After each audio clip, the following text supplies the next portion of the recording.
Continuamos con el módulo Cartas Generales. Vamos a orar, amados hermanos.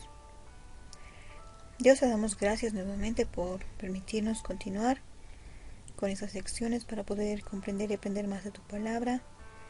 Te pedimos dirección en este día, Señor, para que tú nos des entendimiento, Señor, acerca de tu palabra. Señor, te pido por la vida de cada uno de mis hermanos, quienes se encuentran aprendiendo más de ti, estudiando tu palabra, Señor amado. Tú conoces sus corazones. Te rogamos que obres en sus vidas, Señor amado. Guarda, Señor, de cada uno de sus hogares y sus familias. Te encomendamos así la clase del día de hoy, en el bendito nombre de tu Hijo amado, mi Señor Jesucristo. Amén. Continuamos con la lección número 14. Vamos a entrar a la carta primera a Juan, parte 1. Y vamos a hacer una introducción. Juan, el apóstol amado, había conocido y disfrutado su relación con el Señor. Escribe esta primera ayuda a sus hermanos espirituales. En su caminar con Dios, que es luz, amor y vida, Juan desea que estén cimentados en la seguridad de salvación, experimentando la victoria en la vida cristiana. Título: siempre ha sido primera de Juan. En la primera de las 3 cartas que llevan el nombre del apóstol Juan, vamos a tocar, ¿no? Como título, primera de Juan. El autor, pues, es el apóstol Juan. La epístola no identifica al autor, pero el testimonio es fuerte, ¿no? Consecuente y más antiguo de la iglesia se la asigna a Juan. Como destinatario, la carta no tiene título y no se le escribió a ninguna iglesia en particular. Fue enviada como carta pastoral a varias congregaciones gentiles. También se les escribió a los creyentes de todas partes. Como fecha, aproximadamente entre el año 90 después de Cristo. Entonces, como fecha en que se escribió esta carta, pues decimos que fue el año 90 después de Cristo. Algunos ponen fecha indeterminada.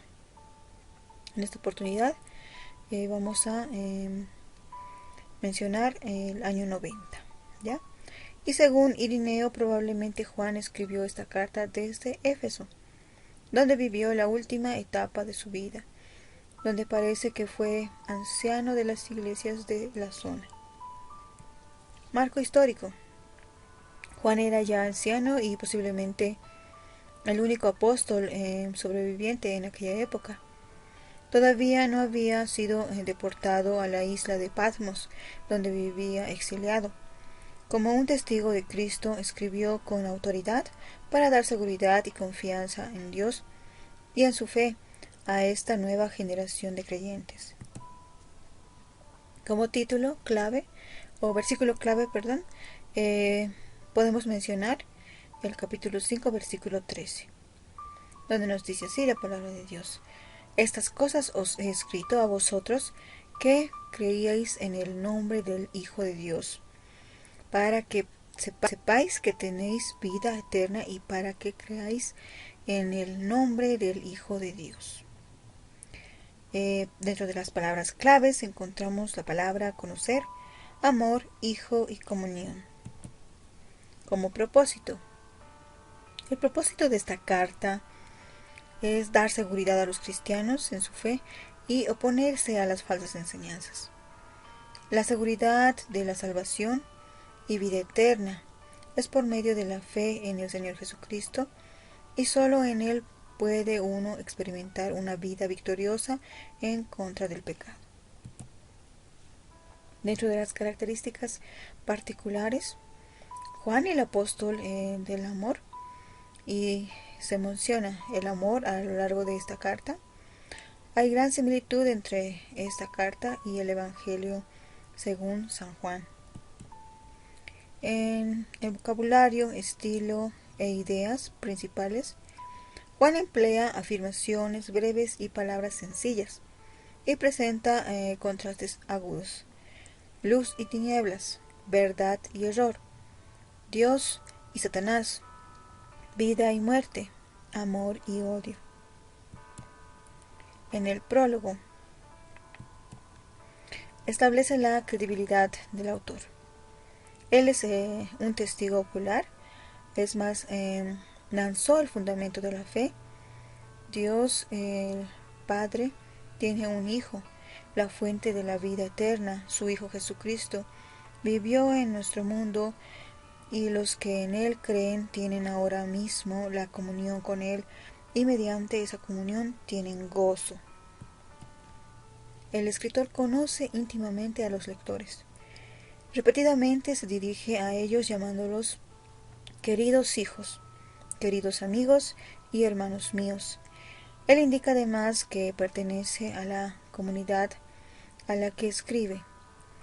Se trata de una persona con autoridad que habla como testigo presencial, alguien que ha oído y visto al Señor Jesucristo. Dentro del contenido de esta carta, vemos los requisitos para la comunión y el caminar en la luz. Ya entrando al capítulo 1, y vemos que principalmente nos menciona que Dios es luz. En el versículo 5 al 8 nos dice así: este es el mensaje que hemos oído de Él, y os anunciamos: Dios es luz, no hay ninguna tinieblas en Él. Si decimos que tenemos comunión con Él y andamos en tinieblas, mentimos y no practicamos la verdad.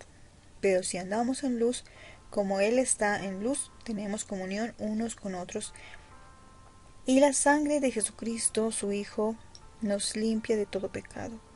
Si decimos que no tenemos pecado, nos engañamos a nosotros mismos, y la verdad no está en nosotros. Y también un punto muy importante que habíamos mencionado: Dios es luz. Juan formula declaraciones breves que describen, ¿no?, la naturaleza de Dios. En otros lugares él dice: Dios es espíritu, en Juan 4:24, y Dios es amor en 1 de Juan 4:16.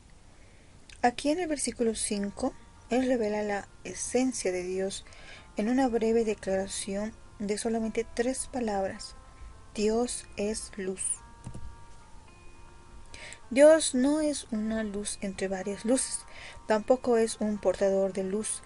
Dios no tiene la luz como una de sus características, sino que Él es luz. Y aunque haya creado la luz, Él mismo es luz, ¿no?, increada. Esto lo vemos en Génesis 1:3. Además, la luz de Dios es visible en Jesús, quien dijo: yo soy la luz del mundo, en Juan 8:12. En Él no hay tiniebla alguna. La luz es positiva, las tinieblas son negativas. En sus escritos, Juan frecuentemente contrasta cosas opuestas, como ser la luz y las tinieblas, la verdad y la mentira, el amor y el odio, lo bueno y lo malo, la vida y la muerte, la fe y la incredulidad. Él escribe: en Dios no hay tiniebla alguna.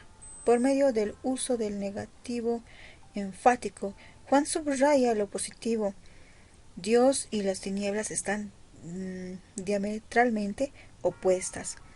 Cualquiera que tiene comunión con Dios no puede estar en las tinieblas, está en la luz, gloria, verdad, santidad y pureza de Dios.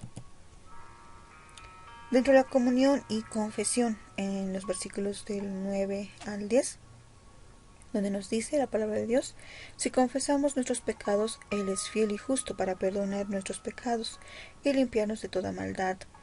Si decimos que no hemos pecado, le hacemos a Él mentiroso, y su palabra no está en nosotros. Si confesamos nuestros pecados. Esta es la parte condicional de la oración que señala nuestro reconocimiento del pecado. Abierta y honestamente enfrentamos el pecado sin ocultar ni buscar excusas para él mismo. Nuestros pecados para demostrar arrepentimiento y renovación en nuestra vida. No se nos dice cuándo, dónde ni cómo confesar nuestros pecados, pero el arrepentimiento diario del pecado nos lleva a una confesión continua. Lo que Juan en realidad escribe es: si seguimos confesando nuestros pecados. Escribe la palabra pecados en plural para indicar la magnitud de nuestras transgresiones. En cuanto a la frase Él es fiel y justo, aquí tenemos la certeza. Dios es fiel a sus promesas, es un Dios fiel que no hace el mal, recto y justo es Él. Esto lo vemos en Deuteronomio 32:4. No nos regaña ni rechaza, no se impacienta, tampoco falta a su palabra. La única condición que Dios requiere para el perdón es que confesemos nuestros pecados.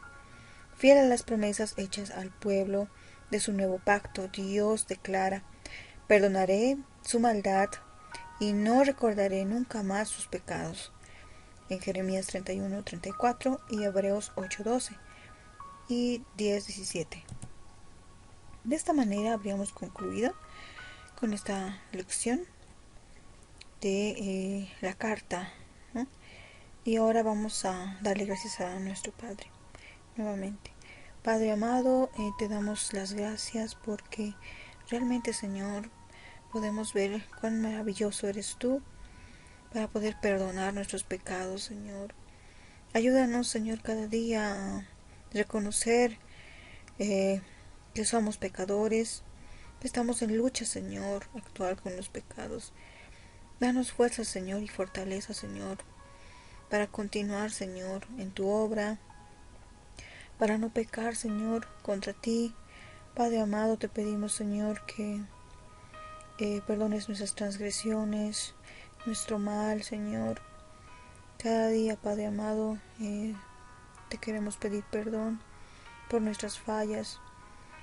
Reconocemos, Señor, ante ti y nos humillamos, Señor, porque sabemos, Señor, que solamente tú, Señor, nos puedes dar perdón. Gracias, Dios amado, por ser tan bondadoso con cada uno de tus hijos, Señor, que a pesar de todo siempre, Señor, tú eres fiel, tu palabra es fiel, y siempre, Señor, tú nos levantas, dándonos ánimos y fortaleciéndonos. Gracias, Padre, por todas tus bendiciones. Te encomendamos, Señor, nuestras vidas, en el bendito nombre de tu Hijo amado, mi Señor Jesucristo. Amén.